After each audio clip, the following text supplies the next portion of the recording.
Sudah tahu tata cara pelaporan LHKPN belum? Yuk sama-sama kita pelajari. Sebagai penyelenggara negara, dijelaskan dalam Undang-Undang Nomor 28 Tahun 1999, pejabat negara yang menjalankan fungsi eksekutif, legislatif, dan yudikatif, maka saudara wajib melaporkan LHKPN. Pemerintah Provinsi Sumatera Selatan telah mengeluarkan Peraturan Gubernur Nomor 38 Tahun 2022 yang mengatur penyampaian LHKPN. Wajib LHKPN terdiri dari penyelenggara negara dan pegawai BUMT.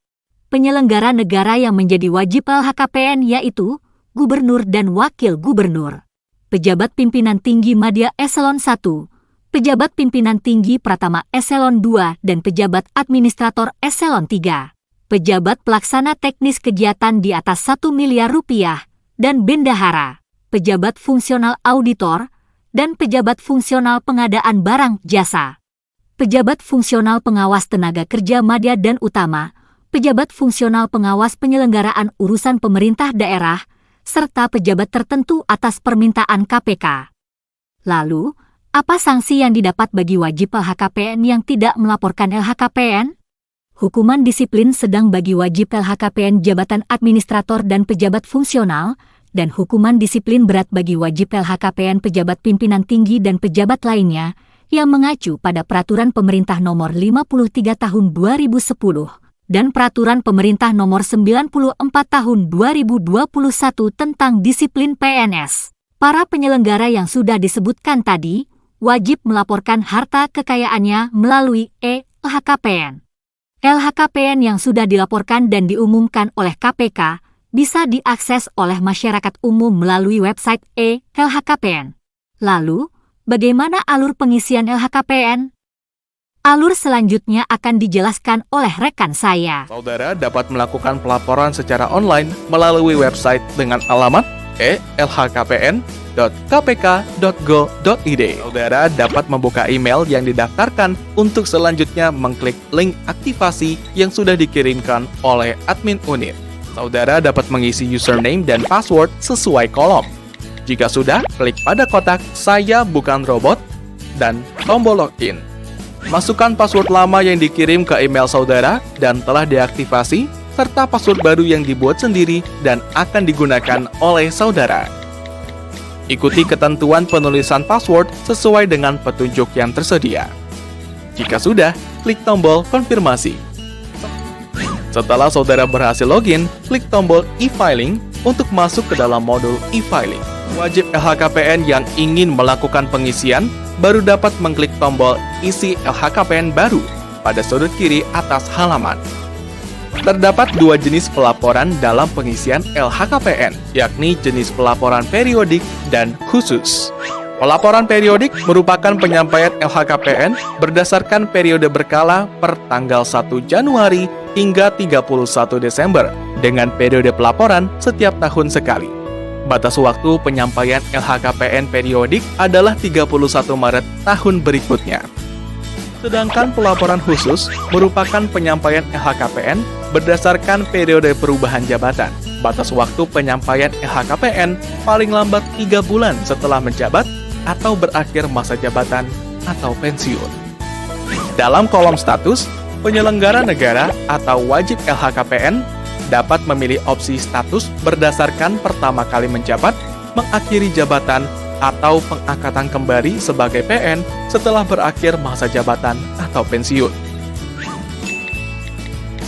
Menu data pribadi merupakan bagian yang digunakan oleh penyelenggara negara atau wajib LHKPN untuk melengkapi atau mengubah data pribadi yang telah didaftarkan sebelumnya. Perhatikan kolom-kolom yang bertanda bintang. Kolom tersebut merupakan field yang wajib diisi oleh saudara. Apabila sudah lengkap, klik tombol simpan untuk menyimpan data. Lengkapi data jabatan saudara pada kolom-kolom berikut. Saudara dapat menggunakan 3 fitur pada kolom aksi untuk jabatan yang tidak dijadikan sebagai jabatan utama jika terjadi penyesuaian. Menu data keluarga untuk memulai pengisian data keluarga, klik tombol tambah. Lengkapi data keluarga saudara pada kolom-kolom berikut. Menu harta merupakan bagian dari pelaporan LHKPN yang digunakan untuk melaporkan harta kekayaan penyelenggara negara atau wajib LHKPN. Harta yang termasuk dalam pelaporan LHKPN terdiri dari 7 jenis, yakni tanah atau bangunan, alat transportasi atau mesin, harta bergerak lainnya, surat berharga, kas atau setara kas, harta lainnya, dan hutang. Menu penerimaan merupakan menu yang digunakan untuk melaporkan data penerimaan penyelenggara negara atau wajib LHKPN untuk periode 1 tahun mulai bulan Januari hingga Desember pada tahun sebelumnya. Terdapat 3 tab penerimaan yang masing-masing diantaranya terdiri dari beberapa jenis penerimaan. Menu pengeluaran merupakan menu yang digunakan untuk melaporkan data pengeluaran penyelenggara negara atau wajib LHKPN untuk periode 1 tahun mulai bulan Januari hingga Desember pada tahun sebelumnya. Terdapat 3 tab pengeluaran yang masing-masing diantaranya terdiri dari beberapa jenis pengeluaran. Menu lampiran penjualan atau pelepasan merupakan menu yang digunakan untuk menampilkan informasi penjualan atau pelepasan yang dilakukan penyelenggara negara atau wajib LHKPN. Menu lampiran fasilitas merupakan menu untuk menambahkan lampiran fasilitas yang dimiliki oleh penyelenggara negara atau wajib LHKPN. Klik tombol tambah. Lengkapi data fasilitas saudara pada kolom-kolom berikut. Menu review harta merupakan menu yang digunakan untuk mengecek kembali data pengisian laporan LHKPN sebelum dikirimkan. Jika saudara ingin mencetak ikhtisar harta keseluruhan, klik pada tombol cetak ikhtisar harta.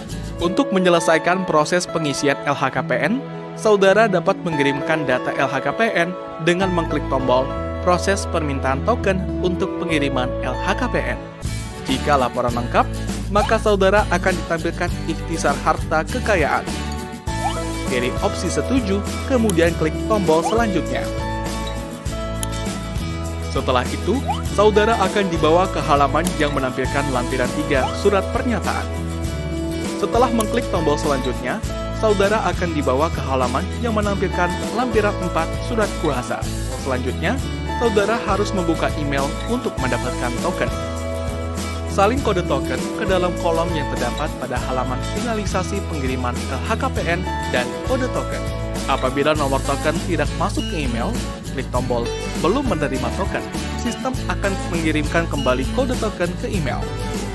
Jika kode token sudah sesuai, klik tombol kirim. Selamat!